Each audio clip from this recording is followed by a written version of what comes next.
টাঙ্গাইলের ঘাটাইল উপজেলার ধলাপাড়া রেঞ্জের আওতাধীন ২১,৮৫৫.৮৭ একর বনাঞ্চলের মধ্যে রয়েছে বটতলী, ঝরকা, চৌরাশা, দেওপাড়া, ধলাপাড়া ও সাগরদিঘি। বিশাল বনভূমিতে রয়েছে বিভিন্ন প্রজাতির আকাশমণি, ইউক্যালিপটাস, সেগুন, গজারি ও শালবন।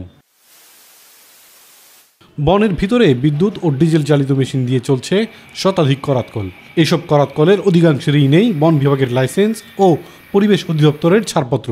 সংরক্ষিত বনাঞ্চলের আশপাশের এলাকা ঘিরে গড়ে ওঠা এসব করাতকলে হরহামেশাই চেরা হচ্ছে কাঠ, উজাড় হচ্ছে বনাঞ্চল, নষ্ট হচ্ছে পরিবেশের ভারসাম্য। অবৈধ জেনেও স্থানীয় অনেকে এসব করাতকলে কাজও করছেন। সবাই অনেকে চালায়, এটা কর্মকর্তা থেকে করছে, এটা অনেকে বৈধই। আমাদের দিয়ে কাজ করায় মহাজন ডাক দিয়ে আয় না, এখন এটা বৈধই না অবৈধ এটা হেরাই বলতে পারবো, আমি বলতে পারবো। খবর নিয়ে আমরা বন্ধ করে দিই, খাইয়া অন্য কোথাও সরাই রাখি।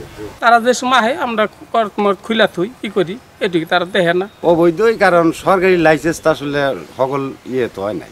বন বিভাগের রেঞ্জারদের দাবি, প্রতিনিয়তই অবৈধ করাতকলের বিরুদ্ধে কাজ করে যাচ্ছে তারা। বাধা দিতে গেলে উল্টো মিথ্যা অভিযোগ তোলে সমিল মালিকরা। অবৈধ করাতকল আমরা ম্যাজিস্ট্রেটের নিয়োগ সাপেক্ষে আমরা উচ্ছেদ করি, আর আমরা মাঝে মাঝে উচ্ছেদ করি। গত মাসে উচ্ছেদ করছি 2টা করাতকল, এর আগে করছি। আর যে কথা বলছে ম্যানেজ করা, আসলে তো এটা সত্য কথা না, এটা সম্পূর্ণ মিথ্যা কথা। অবৈধ করাতকল বন্ধে নিয়মিত অভিযান পরিচালনা করছে দাবি করছে বন বিভাগ। একই সাথে অবৈধ করাতকলের মালিকদের সাথেও বন বিভাগের কোনো কর্মকর্তা জড়িত থাকলে তার বিরুদ্ধে ব্যবস্থা নেওয়ারও আশ্বাস দেওয়া হয়।